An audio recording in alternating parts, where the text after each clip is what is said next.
செழியன் பாவங்க. இவ்ளோ நாள் என்னைக்காவது ஒரு நாள் இது நடக்கும்னு நம்பிக்கையில இருந்தான். இன்னைக்கு அதுவும் இல்லைன்னு ரொம்ப வருத்தப்பட்டுட்டு இருக்கான். அவன்கிட்ட என்ன சொல்றதுன்னே எனக்கு புரிய மாட்டேங்குது. விடு பாக்யா, இனிமே நம்ம பண்றதுக்கு ஒண்ணும் இல்ல. அதுக்காக அப்படியே விட்டுற முடியுமா? வேற என்ன பண்ண சொல்ற? அவனை பார்க்கறதுக்கே ரொம்ப பாவமா இருக்கு. அவன் வேற என்ன செய்வான் சொல்லுங்க? அவன் நினைக்கிறத விடு. இந்த கல்யாணம் சரியா வரும்னு நீ நினைக்கிறியா? அம்மாவை எவ்வளவு கன்வின்ஸ் பண்ணி இந்த பேச்சுவார்த்தையில உட்கார வச்சோன்னு உனக்கு தெரியும்ல. ம், அந்த ஆள் எவ்வளவு ஸ்டபர்னா இருக்காருன்னு பார்த்தல, எப்படிலாம் பேசினார்னு கேட்டல. கொஞ்சம் கூட மரியாதையே இல்லாம ஏதோ அவருக்கு மட்டும்தான் ஆசை இருக்கிற மாதிரி கண்டிஷன்லாம் போடுறாரு. எனக்கு என்னவோ அவருக்கு இந்த கல்யாண பேச்சுல விருப்பமே இல்லைன்னு தோணுது பாக்கியா. ஏதோ காரணமேனு உட்கார்ந்து எல்லாத்தையும் முடிச்சிட்டு போயிட்டாரு. இப்படி ஒரு சம்பந்தத்துல செடியன் எப்படி சந்தோஷமா இருப்பான்? அவங்க வீட்டுக்கு போனா இவனை எப்படி ட்ரீட் பண்ணுவாங்க? இதெல்லாம் யோசிச்சு பாரு பாக்கியா.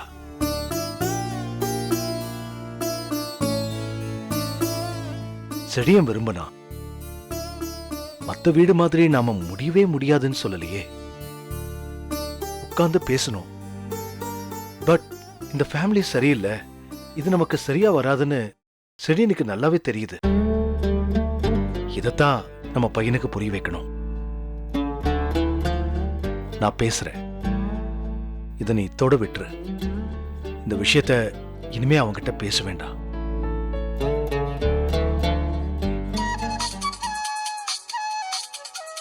ஒரு நிமிஷம் போன் பேசிக்கிறேன். ம். ஹலோ டீச்சர், எப்படி இருக்கீங்க? ஓ அ, நீங்களா? ஆமா, நான் தான். நான் நல்லா இருக்கேன். நீங்க எப்படி இருக்கீங்க? நான் சூப்பரா இருக்கேன். அ, என்ன திடீர்னு ஃபோன் பண்ணிருக்கீங்க? நம்பர் ஏதோ வாங்கியிருக்கா, ஃபோன் பண்ண மாட்டான்னு நினைச்சீங்களா? ஐயோ, அப்படிலாம் இல்ல. நான் உங்களை பார்க்கணுமே. அ, பார்க்கலாமே. எதுக்கு? அத நேர்ல சொல்றேன். நாளைக்கு நீங்க ஃப்ரீயா? ம், அ, எப்போ? நாளைக்கு காலையில ஒரு 10 மணிக்கு ஃப்ரீயா இருப்பீங்களா? 10 மணிக்கா? அ, ஆமா, உங்களை பார்த்துட்டு ஆபீஸ்க்கு போலான்னு நினைச்சேன். அ, சரி, பார்க்கலாம். சரி, நான் உங்களை ஆன் த வேல பிக்கப் பண்ணிக்கிறேன். காலையில ஃபோன் பண்ணவா? ம், சரிங்க. யார் பாக்கியா? ஆ, இவங்கள ஸ்கூல்ல பார்த்தேங்க. இனியா ஸ்கூல்ல தான் இவங்க பொண்ணும் படிக்குதுங்க. அன்னைக்கு சூப்பர் மார்க்கெட்ல இருந்து வீட்ல வந்து விட்டுட்டு போனாங்கன்னு சொன்னேன்ல, அவங்க தான் என் ஃப்ரெண்டு. ஓ. என்னை பார்க்கணும்னு சொல்றாங்க. ஆ. ஆ, பாக்யா, செடியன் விஷயத்தை தொட விட்டுரு. அவன் சரியாவான், நான் பாத்துக்கிறேன். இந்த ஃபேமிலி நமக்கு ஒத்து வராது. நான் என்ன சொல்ல வரேன்னா, விட்டுரு.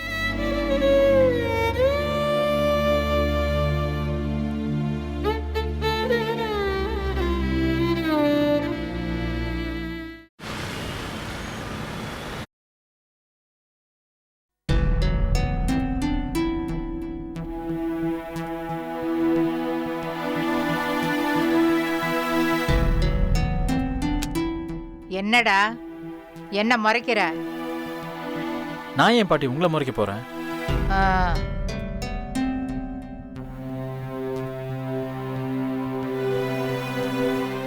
மாமா ம்.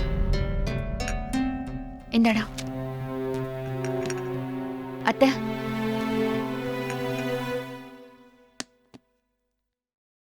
செடி என்னடா பண்றான்?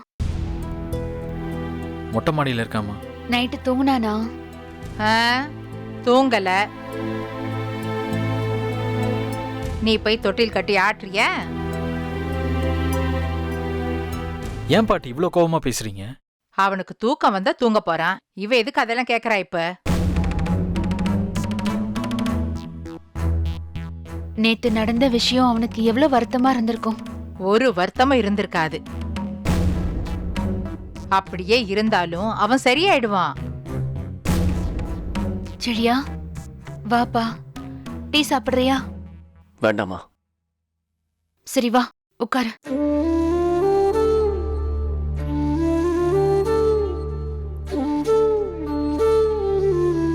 தூங்குனியாப்பா?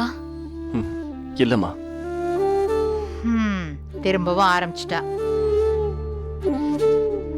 செலியா, எக்ஸசைஸ் பண்ணியா ஐயா? இல்ல தாத்தா. இல்லையா? மொட்டை மாடியில் இருக்கேன்னு சொன்னா எக்ஸசைஸ் பண்ணாம என்ன பண்ணிட்டு இருந்த?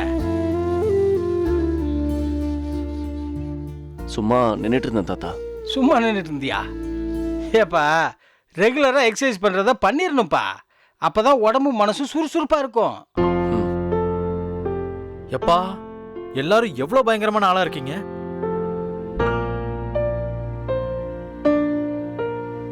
என்னடா? இவன் என்ன பண்ணா சந்தோஷமா இருப்பான்னு உங்க எல்லாருக்கும் நல்லா தெரியும். ஆனா அதை செய்யாம என்னெல்லாம் பேசி சந்தோஷப்படுத்தலான்னு பாத்துட்டு இருக்கீங்க.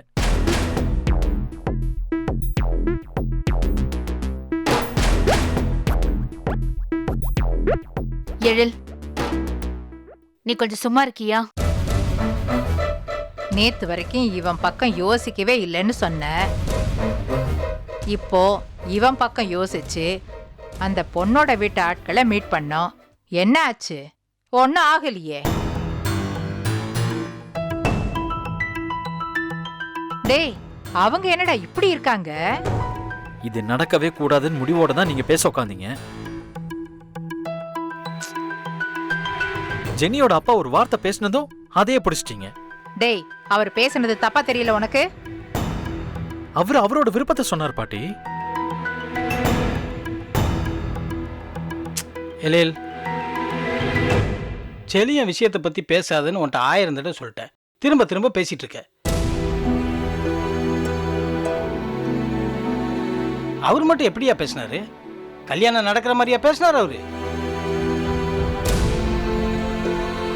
அவரே ஒரு முடிவு எடுத்துட்டு வந்திருக்காருன்னா அப்புறம் எதுக்கு வரணும் இங்க?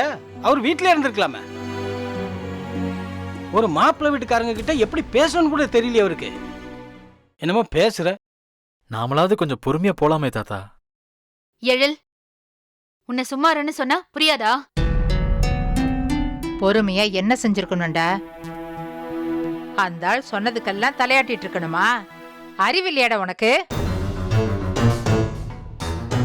உக்காந்து பேசுனதே பெருசு.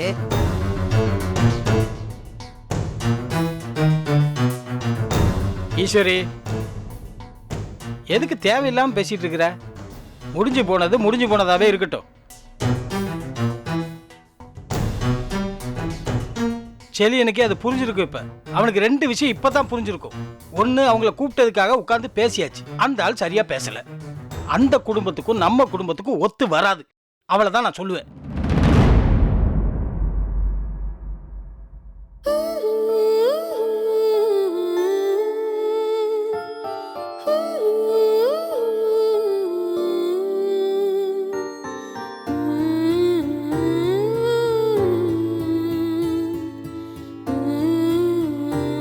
உன் தலையில என்ன எழுதிருக்கோ அதுபடிதான் நடக்கும்.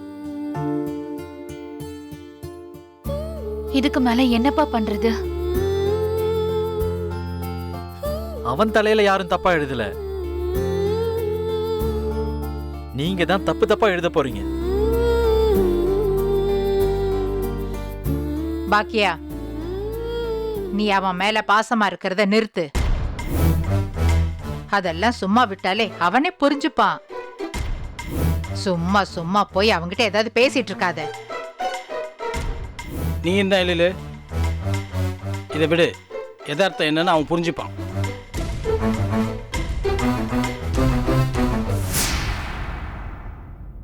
மத்த எல்லா விஷயத்திலயும் சண்டை போடுவீங்க, இதுல மட்டும் ஒத்துமையா இருக்கீங்க.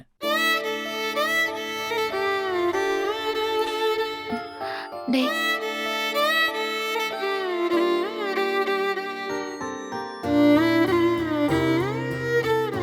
அவங்கள வரவழைச்சு கோபி அதுக்கு சம்மதிக்க வச்சு என்னென்னலாமோ பிளான் பண்ண.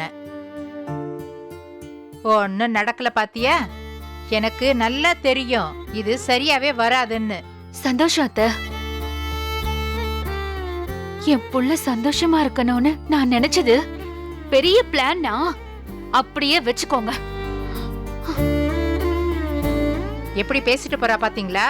விடுமா, வருத்தத்துல பேசிட்டு போறா, என்ன பண்றது?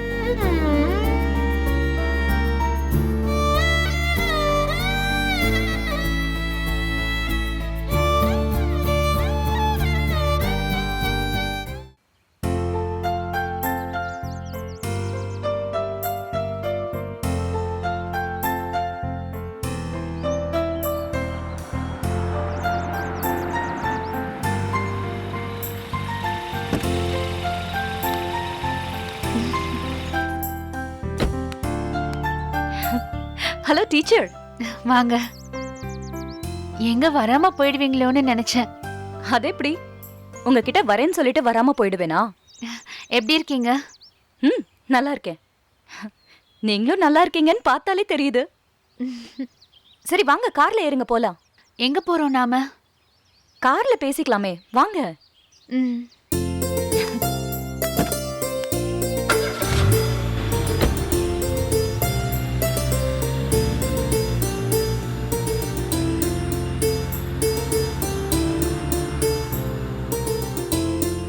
நீங்க தானே கார் ஓட்டுவீங்க, இன்னைக்கு ஓட்டலையா? இல்ல, டிரைவர் அவைலபிளா இல்லைன்னா தான் நான் ஓட்டுவேன். ம். இன்னைக்கு இருந்தாரு, ஆ. சோ நான் ஓட்டல. ம். எனக்கும் டிரைவிங் தெரியும். என் பையன் சொல்லி கொடுத்தான். ஓ சூப்பர். ம். நீங்க ஒரு சூப்பர் உமன் போல இருக்கே. எல்லா விஷயத்தையும் தெரிஞ்சு வச்சிருக்கீங்க. அப்படிலாம் இல்ல, கொஞ்சம் கொஞ்சம் தெரியும் எல்லாத்துலயும். ஆமா, இன்னைக்கு உங்களுக்கு ஆபீஸ் இல்லையா? உங்களை ஒரு இடத்துக்கு கூட்டு போயிட்டு அப்புறமா போலான்னு நினைச்சேன். திடீர்னு நீங்க ஃபோன் பண்ணி என்ன பார்க்கணும்னு சொன்னப்போ எனக்கு ஒண்ணுமே புரியல. எதுக்காக பார்க்கணும்னு சொன்னீங்க? உங்க மேல எனக்கு ஒரு கம்ப்ளைண்ட் இருக்கு. அதான் அப்படியே நேரா போலீஸ் ஸ்டேஷன் கூட்டிட்டு போலான்னு. ஐயோ, நான் என்ன பண்ணேங்க?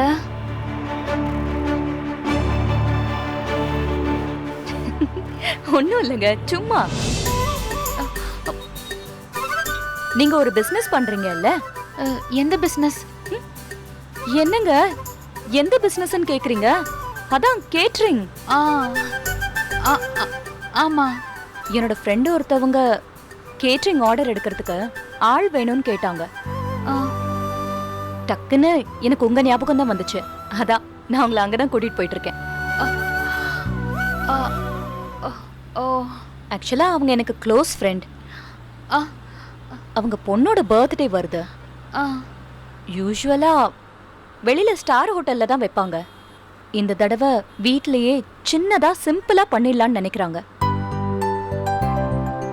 அவங்க உமன் வெல்ஃபேர் ரிலேட்டடா நிறைய சோஷியல் ஒர்க் பண்ணக்கூடியவங்க. அதனால இந்த தடவை அவங்க பொண்ணு பர்த்டேக்கு எல்லாமே உமன் தான் பண்ணணும்னு நினைக்கிறாங்க. டெக்கரேஷன் பண்றதுல இருந்து எல்லாமே.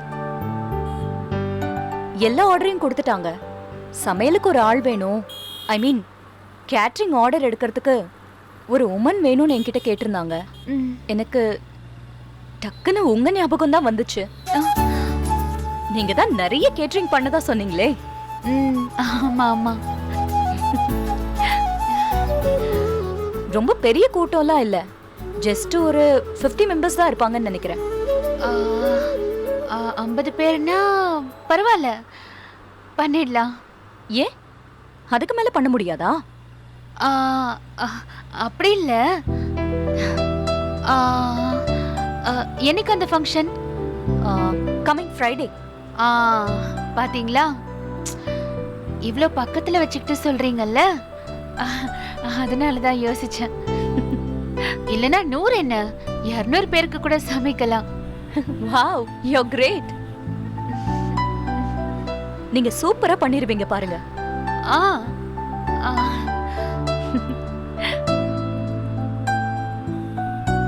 ஆஹா, அவசரப்பட்டு கேட்டரிங் பண்ணுவோன்னு எல்லாம் சொல்லிட்டோம். என்ன பண்ண போற பாக்கியா? 50 பேருன்னு தானே சொல்றாங்க, பாத்துக்கலாம்.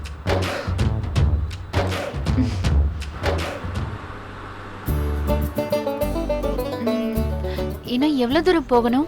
இன்னும் கொஞ்சம் தூரம் தான்.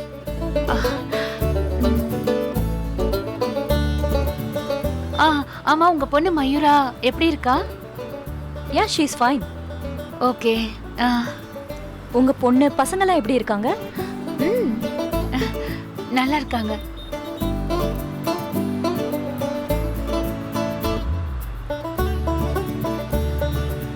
Driver madam. அங்க லெஃப்ட்ல பெரிய வீடு தெரியுதுல, அங்க நிப்பாட்டிடுங்க. Okay madam.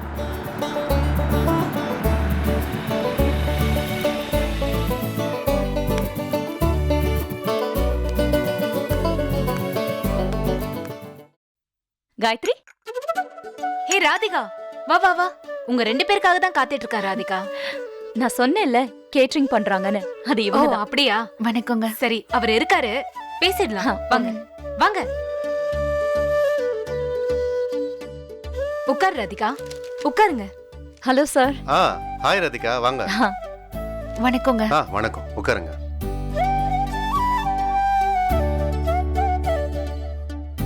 சார், நான் சொன்னேன்ல கேட்டரிங் வச்சிருக்காங்கன்னு, அது இவங்க தான். பேரு லக்ஷ்மி. ஓ அப்படியா, வணக்கங்க. ஆ, இவங்க என் ஃப்ரெண்டு தான். அப்படியா? எப்பவுமே வெளிய ஹோட்டல்ல தான் ஆர்டர் பண்ணிடுவோம். இந்த தடவை ஒரு தீமா பண்ணலாம், அதுவும் எஸ்பெஷலி விமன் பண்ணணும்னு பிளான் பண்ணிருக்கோம். அதான் நான் ராதிகா கிட்ட சொல்லி அனுப்பியிருந்தேன். ஓ அப்படியா? அந்த டீடைல்ஸ் எல்லாம் நான் சொல்லிட்டேன். உங்களோட கேட்டரிங் எங்கம்மா இருக்கு? என் வீடு குரோம்பேட், அங்கதான் வச்சிருக்கோம். சூப்பர்மா, பெரிய ஆளு. நிறைய ஆர்டர்ஸ் எடுத்திருக்காங்க. இப்ப கூட ஒரு ஆர்டர் கம்ப்ளீட் பண்ணிருக்காங்க. ஓ, காலையில பிரேக்ஃபாஸ்ட் 200 பேருக்கு, லஞ்ச் 300 பேருக்கு. தனி ஆளா பண்ணிருக்காங்க.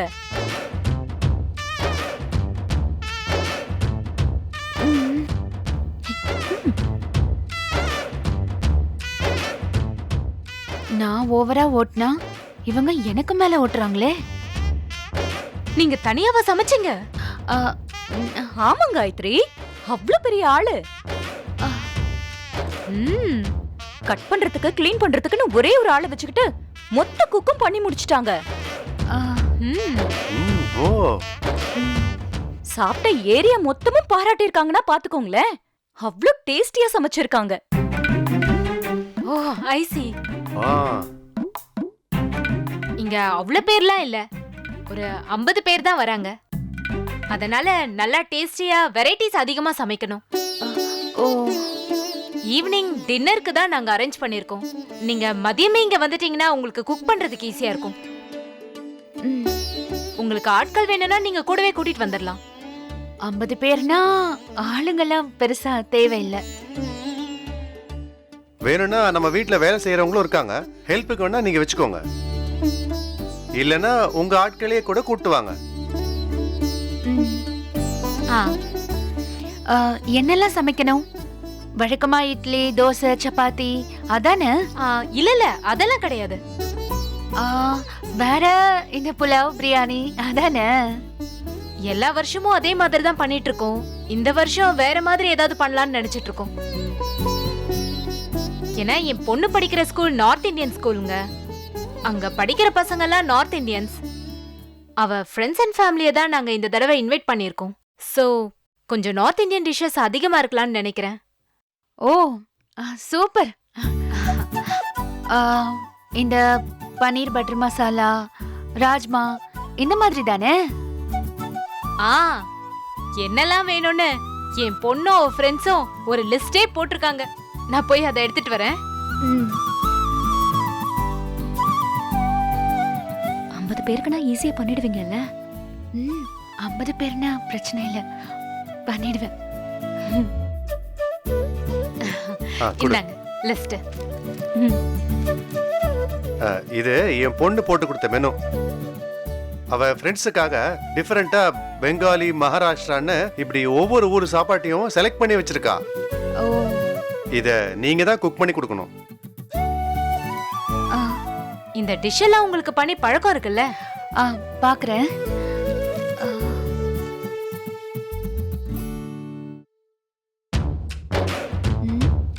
மலர் சங் சங், கேசர் தூத், இது என்ன சாப்பாடு லிஸ்ட் தானா?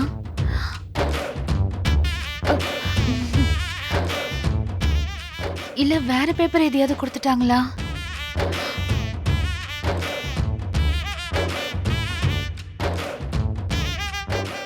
என்ன பண்ணலாம்? இது சாப்பாடு லிஸ்ட் தானா?